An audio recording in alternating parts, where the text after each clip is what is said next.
This is Lauren. This is Trey. And this is the Partnership Podcast. This week's episode is about grief. Grief in partnership and what we're doing to support each other in this time of grief. Oh, thank you, baby. My phone was making it look like I looked like the same color as my shirt and like I was literally sickly. I felt cute before I looked at my reflection in my phone. Hello, my love. Hello. We're recording at such a different time. This is an afternoon podcast. I was like, should I start drinking? That's what I thought. I was like, should I open a Coors Light? That's all that's been on your mind. How long have you been, what do you call it, off the wagon? No, on the wagon. I'm on the wagon. On the wagon. Off the wagon is drinking. Yeah. And then California sober is weed and alcohol. Oh, that's funny. Mm-hmm. How long have you been on the wagon? I think like 10 days. Cool. Completely sobs. With the lip bite? Yeah. Do you feel sexy when you do it? A lip bite? No. Feel like a fucking idiot. No, how do you feel when you're on the wagon? Fine. This has been fine. Like once like your body pushes back, you know, the mind is like, I'm bored. That's what it is. It's like, this would be fun if you got a little high. It's like, crack a couple of beers. It's more fun. And it is. This is really good perspective of it is more fun because I don't have a, I definitely don't have a, like, I can't stop problem. I'm very lucky that it can't be, what is it? It's like if I open one, I'm going to have 12. Yeah. I don't have that because I'll eventually fall asleep and piss the bed. You're a petite man. Yeah, I got a petite bladder too. Yes, you do. Yeah. Yes, and I got a patinus. I got a camel bladder. I have a patinus, a petite penis. Patinus. I don't think anybody's ever patinus. I've never heard of that. I've never heard of that. It's the podcast that gives back. Oh, lordy. Make sure and like and subscribe. And if you want to hear these types of things, not from me because I will not meet with you, but my beloved partner, she sees clients. Lauren Elise Ventures. She does see clients and she does a good fucking job. She does a really good job. How have your people been? It's funny that you say that because I was just reading at the end of their sessions. Well, actually, after each session, they get an option to like leave a review or some feedback. Both they could be negative as well because I'm an educator and so I treasure opportunities to learn too. But a couple of students have just finished sessions and so left like their experiential review and it's pretty cool. What'd they say? That it was awesome and that they know more about their sexual selves than they ever thought possible and they feel more embodied and present and alive. Somebody said, don't wait to be broken before you book a consult with Lauren. Yeah. Yeah. That cool. If there's something in you that you feel is buried that you want to uncover, Lauren will help you get there. That's a big one where people wait till it's like catastrophic. Yeah. I read once that so many of us wait for the other shoe to drop. Yeah. Right? We're like, well, I mean, but if they cheat one more time. Or, well, I mean, if they hit me. And let me be very clear. Sometimes there are other things at play when we're staying in like toxic relationships, safe, well-being, livelihood, our finances are sometimes wrapped in. But sometimes when it just comes to our sexual well-being, we don't need one more thing to drop. We deserve. In fact, I'd go further than saying we deserve. I would say we have a right and responsibility to know who we are as sexual people, because the more that we know who we are as sexual people, the more that we can authentically bring that to someone else. Do you still think it's taboo, like being a sexuality? Is that what your title is, a sexuality educator? Mm-hmm. Mm-hmm. Do you find it awkward telling people what you do at times? It's funny. When we were in Long Beach, somebody sat down beside me when you were gone, and I was there for a couple of days by myself. I was sitting at the bar at a restaurant, like just doing some work and brainstorming. And they said, what do you do? And I thought this was a 60-year-old Caucasian male presenting guy. And I thought I could say what I do and then I could get into it and they could give me the little back, like the little, oh, really? Is that what you do? And then I could explain the necessity of it and explain why I actually do what I do. And then usually most people, after I say, yeah, I work with individuals and partners to help them communicate better and enjoy sexually fulfilling and consensual experiences, people are usually like, oh. That's a cool way of saying it. She works with partners and individuals to, what'd you say? Help them achieve more consensual and enjoyable sexual experiences. Cool. Yeah, I'll do the route sometimes where it's like, yeah, she works with like relationship therapy. Yeah. Then everybody goes, oh, like a therapist. And I go, yeah. Do you avoid saying that? It's gotten awkward for me a couple of times. So I've never asked you this. Yeah. So it's a good question. Yeah. And then sometimes I'll just say she's a sexuality educator. And there is something in my body that like is awkward, or it's like, I don't want to explain the nuances of what she does. Yeah, to like avoid it, I'll just say like couples therapy. Who do you avoid? Is there like a certain type of human you found yourself avoiding answering it fully to? Like surfacey, like getting to know you conversations, or like guys that you get paired with on the golf course. Okay, like people who you're not going into a relationship and invest exactly polite, what I think I do. Just being polite, as polite as I can be, out in the universe. I just watched that coming out of your mouth, and I was like, I don't know what he's going to say. When I was coming out of the UPS store recently, somebody said, I see you in here all the time. Like, what do you do? Like, you and I are always in here at the same time. And I paused, and I gave it a beat. And I was like, it is true. He sees me in there all the time. And I said, actually, I am a comprehensive sexuality educator. And he went, oh, like made a whole to-do of it. Okay. And so I just kind of gave this kind of look back.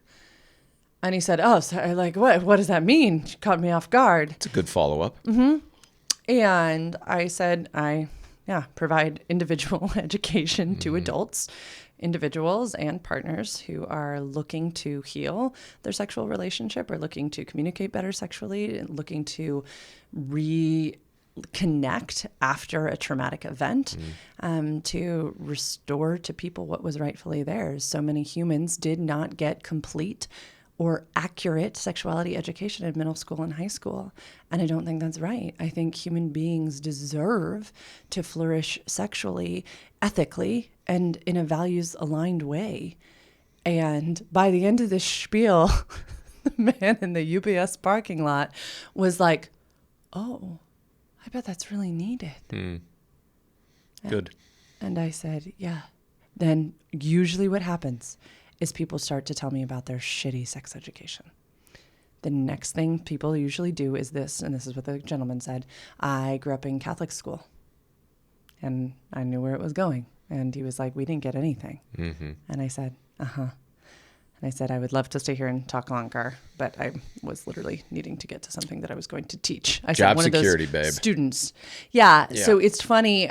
I find that the people who do the ooh, right, or make the face, the like yuck face or the ooh face, are usually the ones who need it the most. Cool. So I've gotten more and more comfortable. Sometimes I'll go into like a networking event and like challenge myself to say it.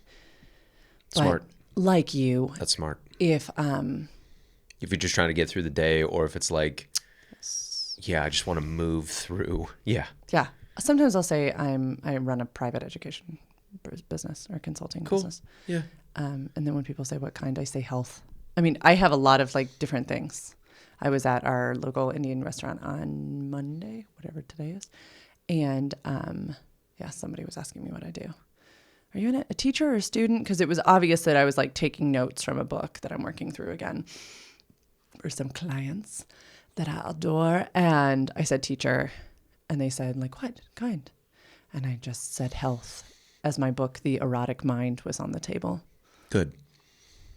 So, yeah, it's going really, really well. I was listening to a podcast the other day that was talking about the clients that come to us and like how we're meant for them, but more importantly, they're meant for us.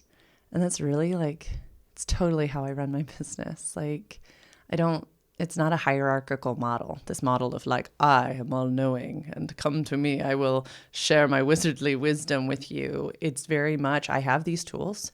I've gone to school for this. I am a voracious learner. use what I have to offer, right? Gather, glean from this. And then also, please teach me, right? Try these things and then share what's difficult so that I can learn and give feedback and respond to what's tricky. Like the sticking points is always what I say. And yeah, and then they teach me, right? I've had clients who are like, yeah, I assign an exercise and it doesn't really work for them. And so my teacher brain is like, ooh, try this instead. And then that works amazingly. So then the next time I have a client, I'm like, hey, does this sound better or this sound better? And then they pick the other one. And I'm like, that's so cool. That's not because of me. That's because a client who came before you who opened my eyes. So I'm in a season of real thankfulness. And yeah. That is the sign of good coaching, when you're able to say the same thing 3 different ways. Yeah, good. What else is going on with you? What are we chopping up today, babe? You want to talk about the thing? Probably. It's nice that it's not really about us. Like before we get started, it's not our shit. Lauren's crying and it doesn't have to do with us. Yeah, it doesn't have to do with a garbage disposal or a natural disaster. Yeah, go ahead, babe. Are there any questions you want me to set it up, honey? Yeah. Yeah. Shit. Lauren lost a very good friend of hers to cancer. And that hits really close to home because she lost her mama to cancer.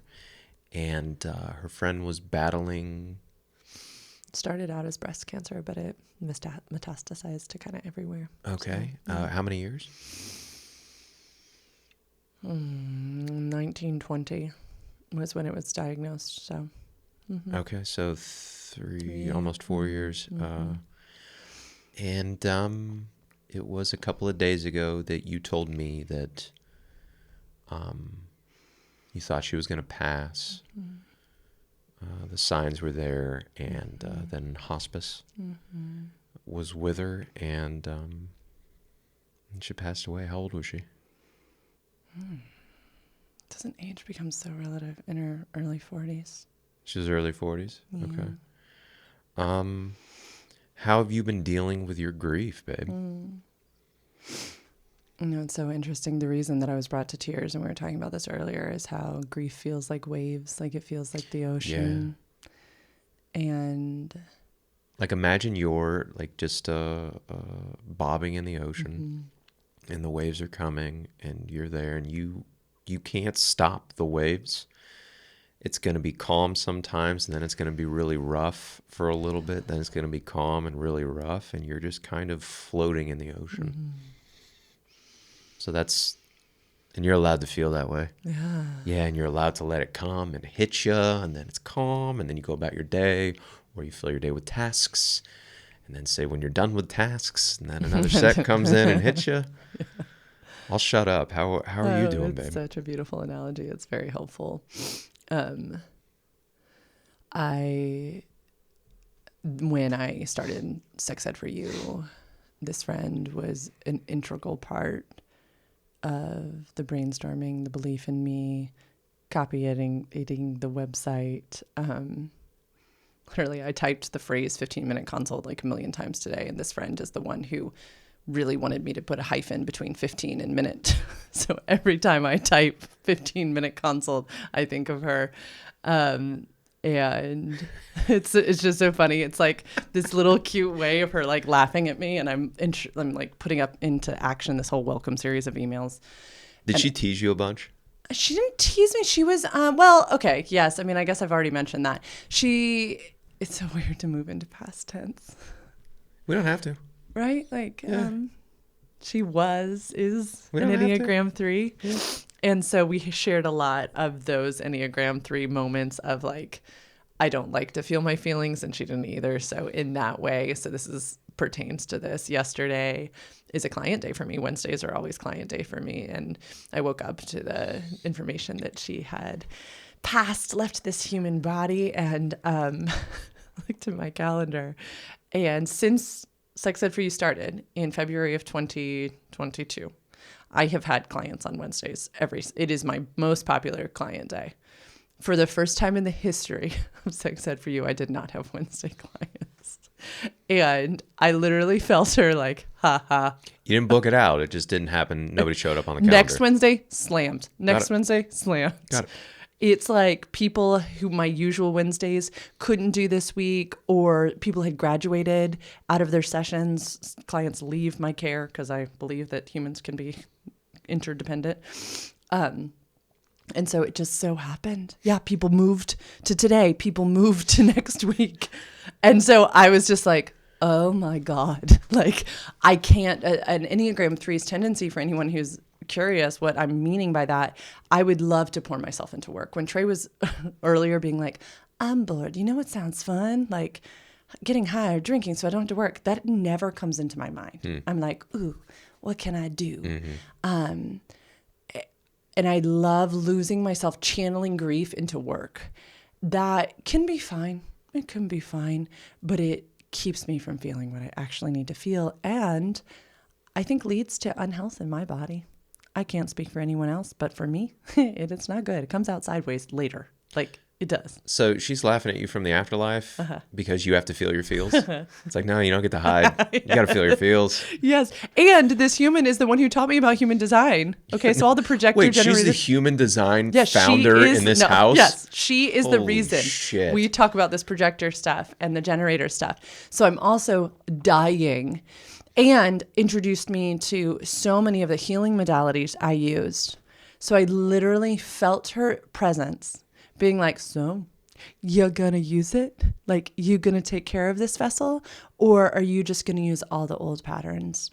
Because she knows my trauma too. She knows that my mom is gone. Like, and we have like a Marco with another one of our best friends. And yeah, she was always so kind to be like, is this information okay for you to hold, Lauren? If you want to skip over this message, like skip over this message if it is too close to trauma. And so it was just always, it was a trauma-informed touch with me. But she was fucking awesome. She was a good friend, and she was awesome. She's phenomenal. And anyone who listens to this podcast who knows her knows how phenomenal she is. Yeah, so it's, it's multi-layered because,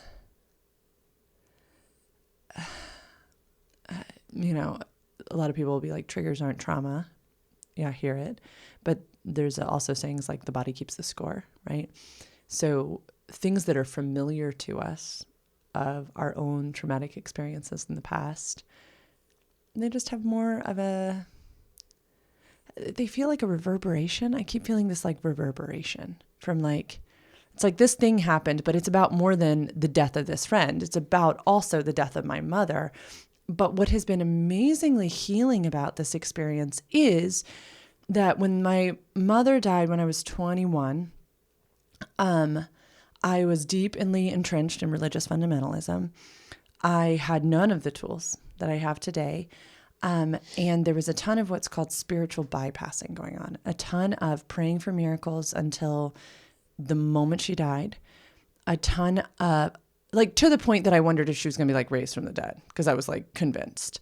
So I was so in belief that she would be healed that I didn't get to experience her death, if that makes sense, right? Like death is like as beautiful and as rhythmic a process as birth is. Go into that, experience her death. Like I was just convinced that there was going to be some miracle and that it wasn't really going to happen. And so it was like, it's like my body couldn't even fathom it. And I was constantly being told that like, a broken heart is like, a joyful spirit is good medicine, but a broken heart dries up the bone. So I was just trying to be so joyful in this too, like so expectant of a miracle, so reliant on Christ, so all of these things that it didn't let me be present. So the mind was doing that. Did the body know? I would have like panic attacks. Got it. Mm-hmm. Okay, so the mind was going miracle, which, I mean, that's not bad. It's not bad to hope for that. The mind was going, but the body didn't get to maybe experience. Okay, so if the mind is thinking, the body's feeling, there were two different things when you were 21 going on? Mm-hmm. Would that be accurate? Mm-hmm. Okay, because panic attacks are That's probably both. I don't fucking I just know. remember after she died too, and this is what's been so healing. After she died, I just kept thinking that there was going to be like an expiration date on my grief. Like it wasn't going to be allowed past some fictitious date. And so I remember the panic attacks being, people are going to think like I'm less Christian, less trusting. And because you're mourning for your mom? yeah. Or because you're not getting over it? And I don't know how much of this is like my conditioning, right? Like shit going on in your mind, or like I don't want to let people down. Yeah, I don't know. I also was a face. baby, right? Like my frontal lobe was only finally developing, yeah, right? you like, were 10 a decade ago. Right? But Yeah, I was 11 years ago, 21. yeah. Like I also had gotten married in the chaos of all of this. And so it's a wild story where there were like 400 people at your wedding to celebrate your mom. So your wedding turned into a living wake. Hey, put on a happy face. You had 10 minutes of dancing? I might vomit. Right now? I literally feel sick. Sure. Yeah, hold on. Let's keep the cameras rolling, though. This is good shit. Keep those goddamn cameras rolling. Here you go, babe. If you need to throw up, do it for YouTube. Fuck, we're going to get a boat. Oh, we're going to get a boat.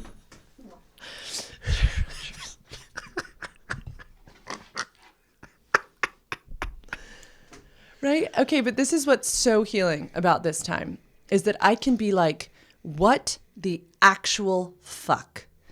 This time. Yeah, in regards to how I was being told, allowed, whatever to grieve. Okay? You're talking about in Because retrospect in of when you were retrospect, 21 right? when mom This passed is of cancer. Every time now someone close to me or close to a friend or family member passes, I'm able to go, whoa, I didn't have any of these tools. Whoa, which is healing. It's really healing. And no wonder you felt like that, baby Lauren. Like, it's a natural thing to want to grieve your mom. Meanwhile, your husband's binging on alcohol and ending in the ER with psychosomatic illnesses every few days. Because now we all know he's gay. Like, but laughing at me when I come out in lingerie. Like, this is another thing I would love for us to talk about. Some people want sex when they're grieving. Some people don't want sex when they're grieving. Some people's sex drives skyrocket.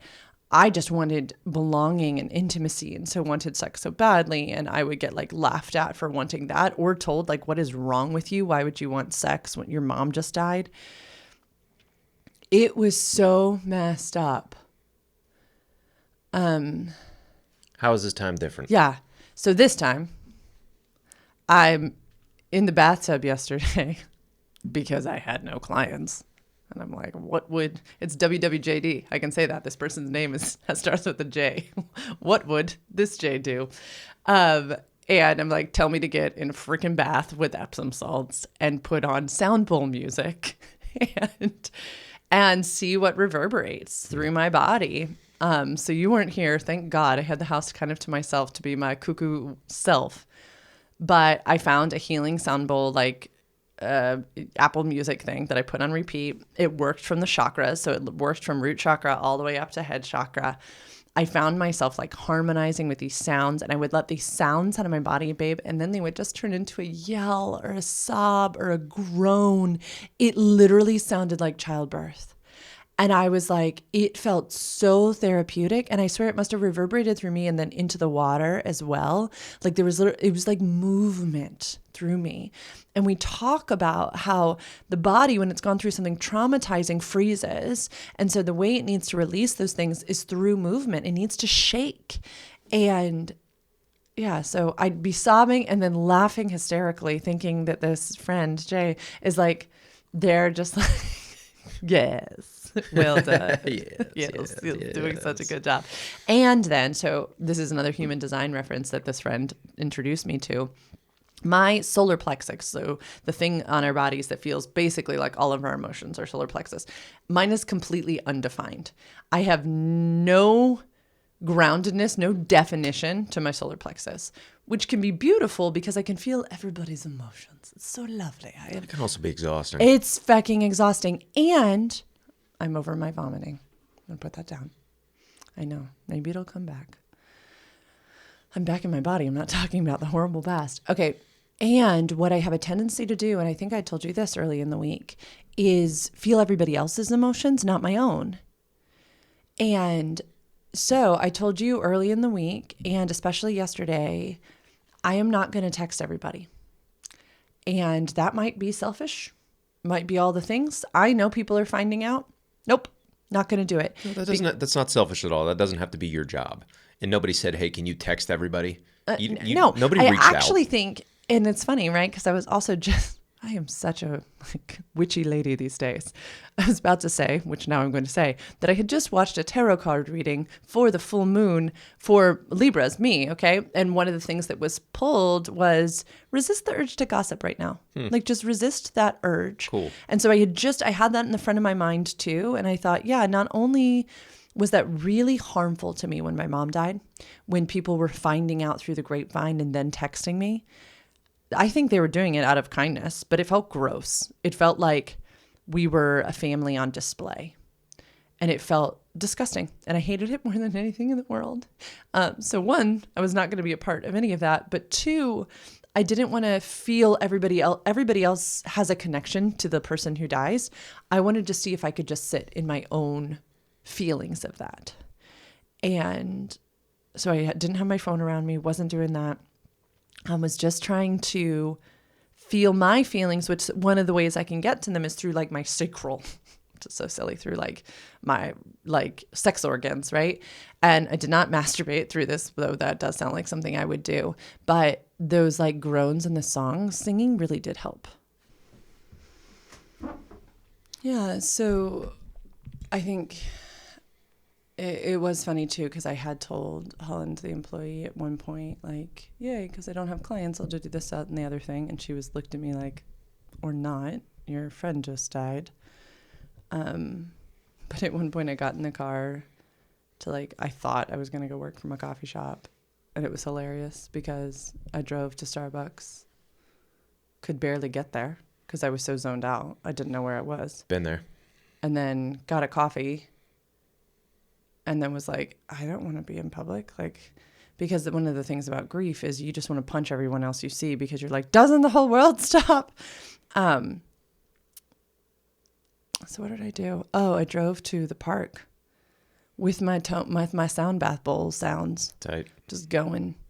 And then I thought maybe I'd get out of the car and walk around a little bit. But I did. It was a full moon yesterday, which is also so amazing. And this friend would have loved it. It was a magical sunset. And it was like a blue moon or something? The blue moon, a Pisces blue moon. Yeah, I forgot to look at it. I tried. There was too cloudy. We couldn't see it here in our area. Sweet. Yeah, so don't worry. It was beautiful. It was and we're not going to have another one of those till 2037. Good. Yeah. 2037? Yeah, that type of blue moon. Isn't that crazy? It'll probably still be pretty full tonight that we'll be able to see it. But, yeah, but just all of these things that I did, I think I told you this too. I resisted the urge to say, I just can't understand. I can't wrap my mind around it, all these types of things, because I don't think we can understand. I think that when a person goes from being a person in the flesh to a spiritual being, it is too infinite for us to understand. Yeah, you mentioned the quantum field. Yeah, I was like, maybe if I go study quantum physics, maybe if I go understand. It's a quick study. Time is bendable. The quickest study is it's a possibility of everything. Yeah. So if you can be like, huh? It's like, yeah, it's just a possibility of everything. Right. You can accept that. And then if you can things don't go away, or they just turn into other things. Yeah. And then what a part of life, right? Mm-hmm. You got no choice. Mm-hmm. I haven't hit mine yet. I haven't hit my big grief, a real close family member or close friend. Not yet. It's coming. Okay. Yeah. So anyway, it's been incredibly raw, I think would be a good word. But you are so wonderful at holding space for that.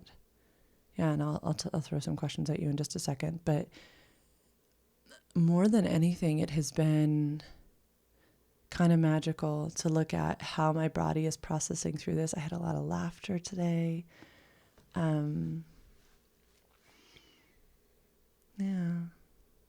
my body's processing through this versus how it did at my mother's death, how it did it during the murder of a friend of mine's son. Like, this feels genuine. This feels grounded.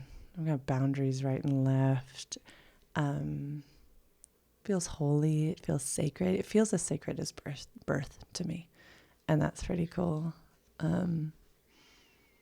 The waves come. Usually if I start speaking about her or talking with another mutual friend, they come, and they should, right? She matters. And that's beautiful. But my question to you is going to be, what's it like being in a space with someone who's grieving? Where does it go in your body? Do you feel the need to fix it? Yeah. How are you doing? Checking in. Checking in's I think that's the word, where I just check in with you and like, what do you need? Reaffirm that you can feel however you want to, whenever you want to. The wave analogy we've covered. And then it's like, do you need food? Yeah. Do you need kombuchas? Yeah. Do you need red wine? Do you need rosé? Do you need to be left alone? Do you need scratches on your back? Yeah. Do you need, some, moderate lovemaking? Nothing too fast. Nothing too slow. Steady. So just check in. Rhythmic. Yeah. We'll get that sound path going. I'll beat a drum. Yeah, so that's my job. Mm-hmm. Yeah, does it...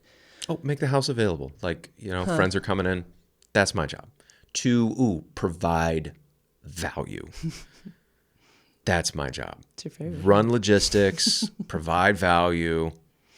Yeah, be not the day of coordinator, but the other guy. Event planner. Yeah. Director of operations. Of the Rogers household. Yeah. Edit that out. So. Yeah. Does it make you feel sad at all? Or do you feel like my feelings are my responsibility? Your feelings are your responsibility. I get to feel my feelings. It doesn't like bring you down or anything like that. I don't like saying like your feelings are your responsibility, because it's like, it does sound a little mean. Like, figure it out. So I don't like that, but like I'm here to hold space, and like, if you want to talk about, like, this is nice. Like, just talking about. I didn't know Jay. I didn't know her personally. I think I met her one time, but I knew she was a good friend of yours. And you talked to her on that Marco Polo app before. Cool. Yeah. So, so it's my job just to keep showing up. Keep showing up. Make your life easier. It's interesting. Talk about another healing aspect is that there wasn't space in my last relationship. He's a different human now, which is awesome. To have my own feelings. It was, my feelings were so, there wasn't space for them. And I learned that early on, that would like destroy everything. And so this has been such a healing place too for me to take. You get to feel your feels. Yeah. You don't have to worry about somebody else, I don't know, hijacking the spotlight or something. As fucked up as that sounds. Yeah, but I think it comes from, put on sex educator relationship type of hat here, one's own comfortability with their feelings, right? Because if we know what we need, want, and desire, and we're actively working to get our own needs met, via our partnership or via counseling, therapy, meds, massages, yoga, exercise, time with other friends and community, if we are actively seeking to get our needs taken care of, we're not as like appalled by someone else in a space having needs, wants, and desires as well. And so I think where I see it mostly with clients is that they're resentful that somebody else has needs because, well, I have needs and those aren't getting met, so why should they get their needs met? So I think it speaks, I won't stroke your ego on this podcast, but I think it speaks well to how you not only take care of your needs, back it up, you acknowledge that you have them.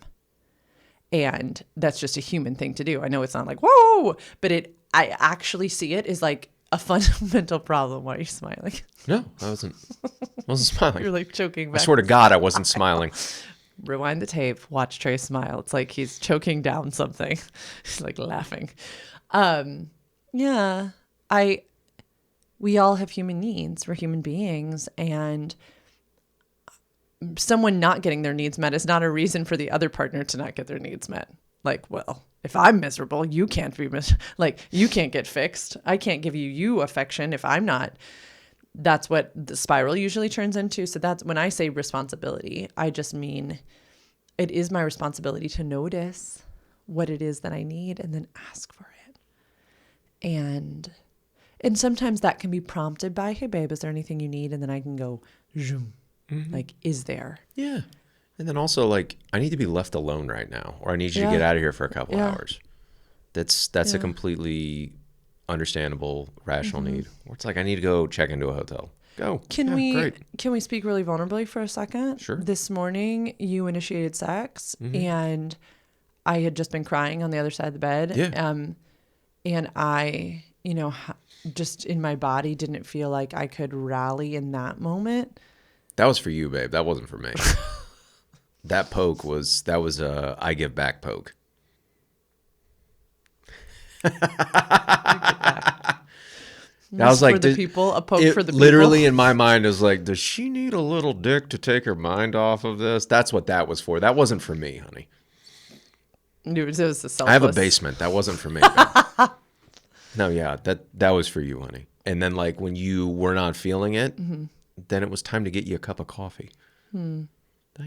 Yeah. Or like make the bed. Yeah. We make the bed. We start because you wanted to start your day, and I go, yes, great. The baby was here too. Yeah. Right here. Yeah. I'm here to support you at that time, honey.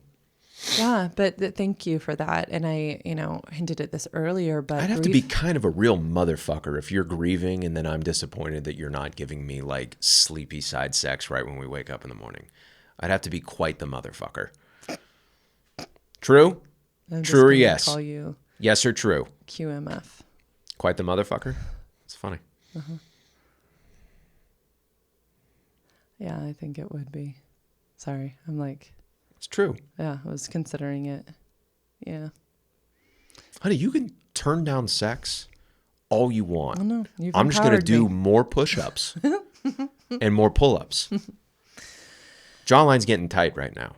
Yeah, because you're on the wagon. I'm on the wagon, honey. Bite the lip Turned again. a corner. I'm getting my fucking lip. Did I bite my lip again? Jesus Christ. No, but thank you. And maybe we'll keep the audience posted on, again, because it can be a completely normal physiological response to have the opposite, like to have I want more sex to get my mind off of this. Yeah. It can feel, and I want everyone out there to know it is not an unhealthy coping mechanism. So many people will be like, this is an unhealthy coping mechanism. Fuck that.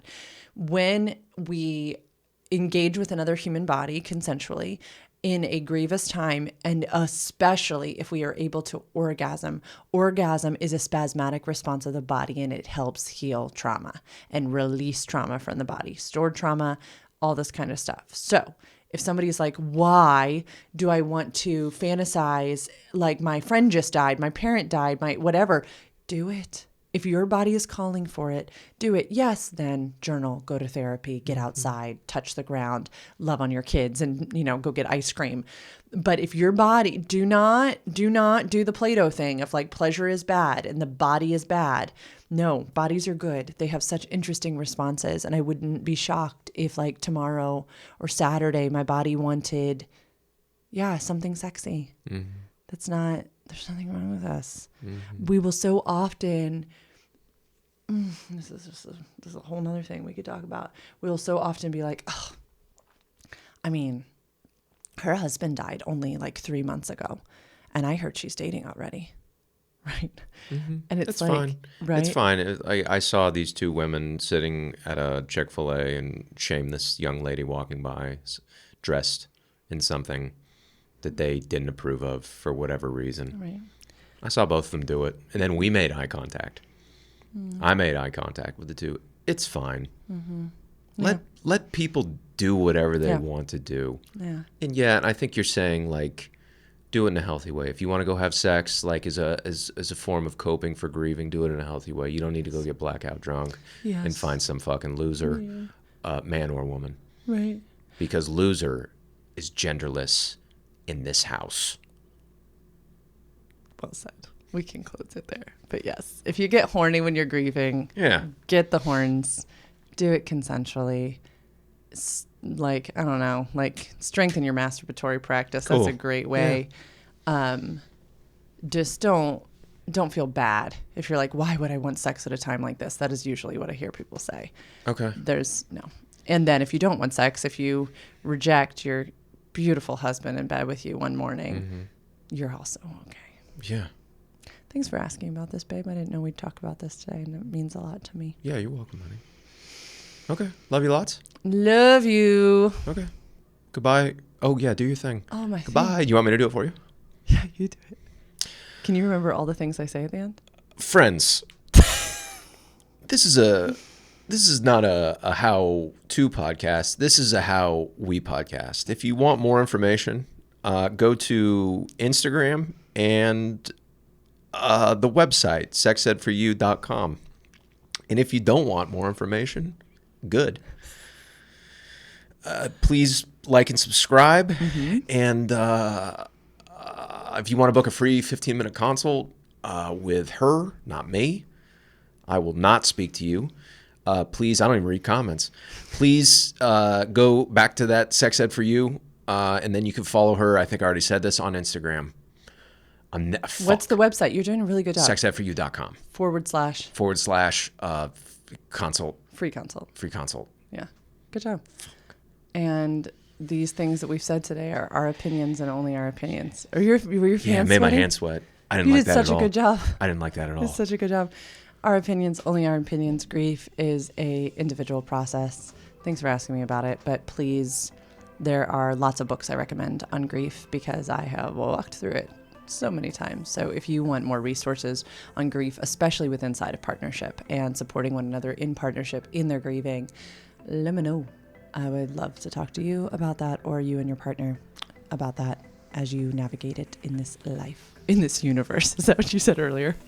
In the universe, yeah. Infinite possibilities. Peace. Bye, y'all.